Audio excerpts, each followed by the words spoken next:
Everybody over here at Precision Auto Works in Miami getting my oil change because work is good and I don't have time to do it myself, but Lewis always takes care of me really well over here with the R60.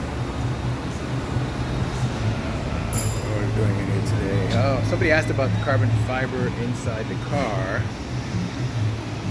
The only carbon fiber really inside the car are these inserts. There's nothing else that's carbon fiber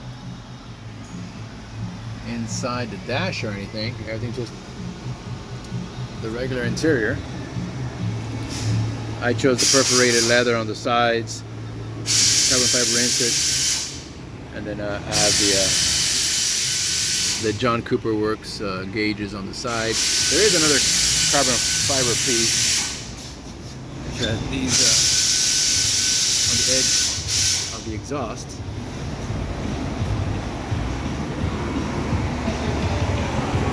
And the cold air intake from NM.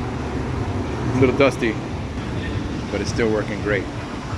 I cleaned the air filter, oh, I'd say about 4 months ago. Lewis did it for me while I was here last, and everything worked out great. Okay, thanks for watching.